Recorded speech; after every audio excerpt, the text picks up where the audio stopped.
Hey, what's up, guys? It's your boy Snipes bringing us another gameplay here today, bringing you guys a Paldains gameplay. Actually, two Paldains gameplays, and then one World War II beta gameplay. So in this video, guys, I'm going to be discussing my thoughts not only on the patch notes from B58, on Paldains, but I'm also going to be discussing my thoughts on the World War II gameplay and where my Call of Duty,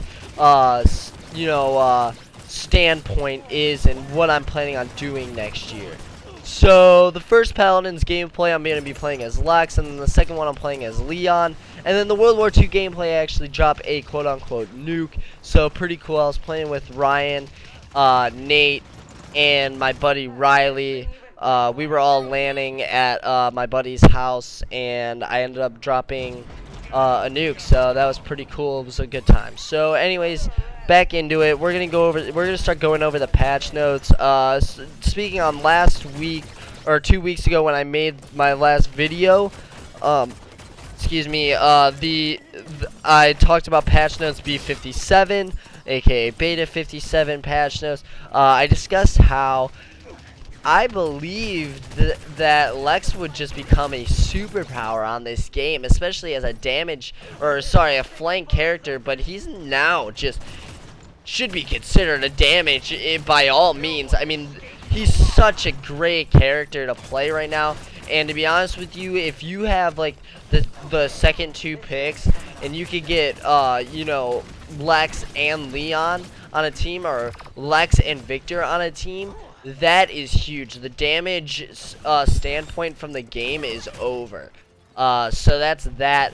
But in this patch notes, it seems like nothing really big has been changed to any of the characters. It's kind of just been fixes to some of the characters like Zin and things like that. So we'll touch on that.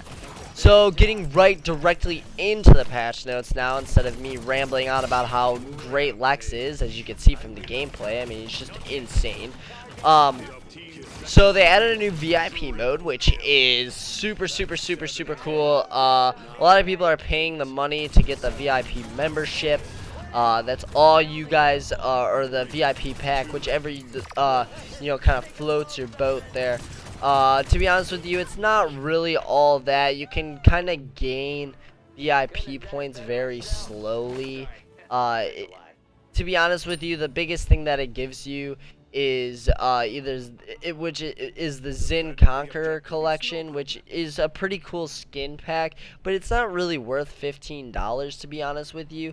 And then you can also get the Rave Mave skin, which once again not really worth it because Mave really isn't that big of a deal. The only one that's kind of the big deal would be the Fernando or the Leon skins that have come out, and both of those are super cool skins, and I really do enjoy them.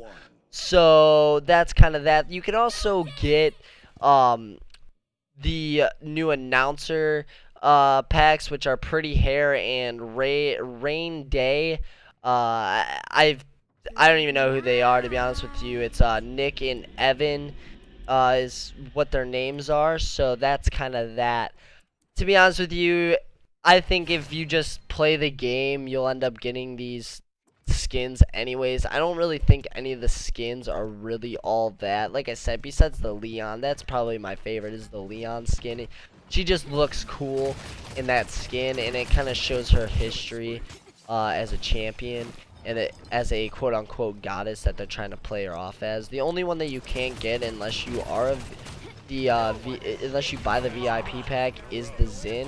But to be honest with you, once again, I don't really use Zin, so I don't know how worth it that actually is. But the skin is probably one of the cooler ones. So moving on from that, they added a new chest, which is super cool, I suppose. If you, to be honest with you, I don't recommend spending the money on that either, because all you have to do is just win 5 games in Onslaught to get the Samba chest, which includes 4 new weapons, 1 for Drogos, 1 for Kinessa, 1 for Tyra, and I don't know what the last one is. Oh, Sky, I believe. Sorry, I'm not 100% looking on the patch notes for this. Oh, yeah, so crossbow. So it's a wrist crossbow for, what's her name? Jeez, guys, I apologize. I'm so sorry. It's for Cassie. Sorry, I apologize for that. So that's kind of that. That's what comes out of the Samba loot chest. The new Barrack skin. That's not really a skin. It says default. The Barrack default skin now is super cool. I don't know why you'd ever change it. He just looks so clean, and they did so much work in the high-res studio for this skin, and I just think it's such a beautiful character.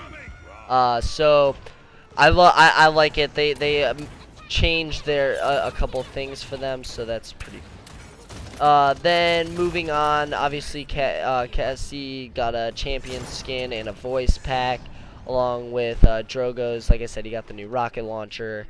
We kind of covered all of that. So moving on to the champions fixes, nothing really that big. Maeve's dagger and Ruckus's missile launcher are the only really big ones. The cooldown is reduced from 10 seconds to 8, and the projectile speed is increased from 300 to 400, which kind of buffs the character. He's not really all that relevant as it is, so it seems to me like they're trying to make him a character that's used more and more balanced. But to be honest with you, I still rather use like a Makoa or Fernando or a Torvald for that matter in my champ select. The only way that I could see Ruckus really being used is if you have that Makoa already and Fernando's already taken. That's the only way that I could see Ruckus really be taken. Pip's weight loss got changed. It's 3 seconds instead of 2.5, so that's a buff. Finally, Strix did get nerfed, by the way. He went from 1300 damage to 1200 damage. So nothing really that crazy, but good enough for me. I'm happy that they're kind of nerfing him. The Xin counter has been fixed. They kind of mess with it, and you don't, it doesn't like randomly take damage when you're countering, which is good for characters who like to play Xin. That kind of helps him out a lot. My biggest pet peeve is when, you know, obviously the Xin has the legendary or the epic card that, you know, when he's getting attacked, when he's blocking, people shoot at him, and then, you know, while he's blocking, they're sitting, because they're shooting at Xin while I'm waiting for him to come out of his counter, I'm taking damage because everybody's shooting him. So that's obnoxious. If you guys are in the realm, don't shoot Xin when he's got his shield up. You know, just let him go through his thing. You're only just giving him health and then making it harder for you to kill him. So Victor just destroys me there, by the way. That was pretty bad. So working on to the World War II gameplay, guys. Now I'll get back to talking about Call of Duty, and it's been a while since I've posted Call of Duty on this channel. So my personal standpoint on the Call of Duty World War II beta, I did enjoy it a lot, actually. I had a lot of fun, and it was easy to, I max leveled on the first day, which was level 30, and then the next day when they edited it to 35, I was there in like an hour and a half or 2 hours, because I was just running through games. So I really did enjoy the World War II beta, but it's not 100% if I'm coming back to Call of Duty full time or not. I really do enjoy Paldains. So much so that I haven't even touched Destiny, and I'm a really big Bungie supporter. I love Bungie. They made my first ever first-person shooter game that I've ever played, which was Halo 3. So, you know, I've always been a huge Bungie fan, and I love Destiny 1. So, year 1, sorry. I didn't like year 2 or, you know, I believe year 3, but that's okay. I've heard that Destiny 2 is a really good game, and I've wanted to get into it, but to be honest with you, Paladins kind of just takes up all my time. So, after looking at the World War II beta, it just seems like the PPSH and the STG are really the guns that are gonna rule this game, at least from the beta. The only other gun that I can really see would be like the WAF, or the Waffle gun, I believe it's called, and my controller goes out here and I stay alive due to one of my teammates helping me out and hooking me up with that, so that was huge. But calling the paratroopers, by the way, guys, I dropped a nuke. Okay, so, you know, I'm sitting here playing with my boys down in this basement, and I drop a nuke, so it's super huge, but, to be honest with you guys, I really don't have any want to come back to playing competitive Call of Duty yet. I like that it's boots on the ground, and I might play it here and there just because, but unless, a team decides that they really want me, or you know, there's a contract situation and we're actually going to go somewhere with this team, I don't see myself leaving Paldains. Like I said, just due to the fact that I really do enjoy Paldains. It's just a fun game. There's so much to it, and it takes a lot of time, and it's a true grind. And I never feel like I'm playing for nothing. I'm always playing to just get better and keep bettering myself at the game.